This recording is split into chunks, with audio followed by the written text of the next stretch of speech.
What's up, y'all? It's Rob from Brix Fitness, and I'm going to continue this fat loss tips or weight loss tips that you probably never heard before series. I'm going to keep that going. So this is the third installment of that series. So the first tip that I want to share with you guys today is to absolutely get rid of the diet mindset. Like, reject that word diet. Now, technically, the word diet applies to the way that everyone eats. Like, we all have some sort of diet, whether it's a good diet or a bad diet. Whatever you eat is your diet. But the word diet in the fitness industry has this negative, in my opinion, connotation where it involves you changing the way you eat super drastically, or doing something crazy like only eating soup or not eating bread or in order to lose weight. Now, the fitness industry is so flawed in the way that it sets people up for failure in the beginning, and then when you fail, you feel bad when they set you up for failure from the get-go. Get rid of the the mindset. Diets don't work. I mean, typically they work to lose weight, but if you want any long-lasting results and significant weight loss results, you can't achieve this by simply going on one of these quote-unquote diets. You have to attack the problem from the root. This is what I like to say. I had to change my relationship with food, period. I had to reform my eating habits, period. I didn't go on a diet. I've done plenty of diets. I lost a lot of weight, and 120% of the time I gained the weight right back. So eliminate the word diet from your repertoire, period. Don't say you're going on a diet. Don't ask about a diet. Just do research on nutrition.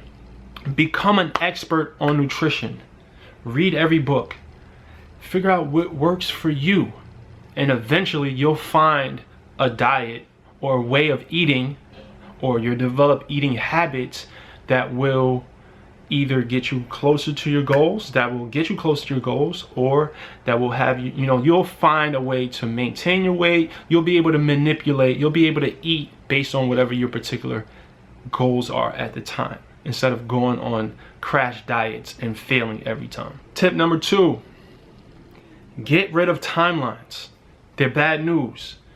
Oh, I want to lose this amount of weight by this amount of time. Like, all right, now there are situations where I understand if you have a wedding coming up, or you're going on vacation. I typically don't like that, but I understand that that's a part of people's lives, and I get it. But in general, if your goal, and this should be your goal should be optimal health. Your goal should be to feel great physically, feel great about how you look. Like, these should be your goals. You shouldn't have a number goal. You shouldn't have a timeline goal. Because what happens is, when we have these timelines, it puts this pressure on us. And usually, and I know I'm speaking from experience, when there's a timeline, I think like, okay, well, if I eat less, I'll lose more weight faster. Like, but it doesn't work like that. That actually is the opposite of how it works.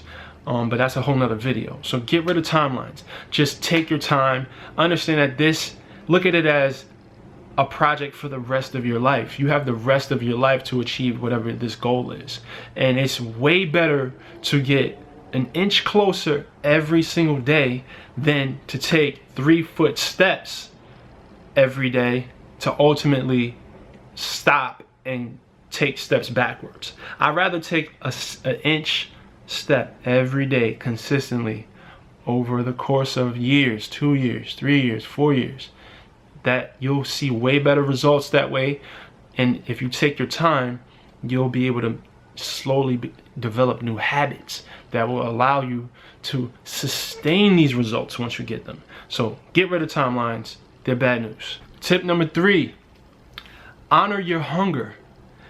A lot of us, we feel like, and me included, I used to think this, that in order to lose weight, you need to be hungry. That's absolutely false. I'm never hungry, and I was never hungry once I started eating properly. I was never hungry. You should definitely get enough protein and carbs to keep your body satiated so that you don't never have to feel hunger. Because honestly, once you feel hunger, you've taken a step backwards, because at this point your primal biological system takes over, and any attempt at modest eating is now out the window, because now it's like your survival mechanisms are kicking in, and you're just at this point like, yo, I need to get carbs, I need to get sugar, I need to get whatever it is that's going to make this hunger go away. And it kind of clouds your judgment. It doesn't allow you to make the best eating choices when you're in this state. So honor your hunger. Understand that you do not have to be hungry. Eat how you're supposed to eat, and I promise you will never be hungry while you're trying to lose weight. Tip number 4, get rid of the restrictive mindset. As humans, we naturally are going to want things that we think we can't have, right? So if you're approaching your quote-unquote diet telling yourself like, okay, well, I can't have cake, or I can't have this, or I can't have that, like, don't approach it with that mindset. Do you want to eat a bunch of that stuff? No, absolutely not. But your mindset, the way you think about things, the way you frame certain situations, makes all the difference. So can you have it? Yes, you can have it, but you are choosing not to, because eating like this doesn't align with your goals at the time. But you can have it. And even if you chose to have a little piece, now I know that takes practice to develop the discipline in order to have a little bit at a time. I'm still working on that myself. But just having the mindset that, no, I'm not restricting myself, I'm just choosing to eat other things at this time. And just that little shift in perspective, that little shift in mindset will change the way your body reacts in certain situations, and it changes, it'll eventually change your eating patterns.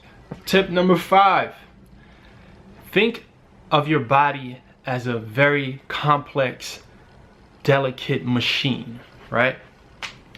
That requires a few different types of fuel in order to function optimally, right? If you just think about your body like that, look at food as fuel. Again, I'm gonna go back to the point that you need to educate yourself on the body and on nutrition, and how the functioning of our bodies correlate to the nutrition. It's like a real system that when it's done right, you don't crave bad foods all the time. You have high energy levels. You feel strong in the gym. Your sex life is better. Like, there's so many feedback mechanisms that you can look for, that you can use to determine how you should be fueling your body. Now, this is different for every single person. So look at your body as a machine that you need to fuel properly if you want it to function properly. And just know that if you don't fuel it properly, it will not function properly. So you have to know what the right amount of fuel is for your machine. I hope this was helpful to someone. Tell your friends to tell their friends to subscribe to the Brix Fitness YouTube channel. I'm just here trying to share the wellness with you guys. So get well and get money.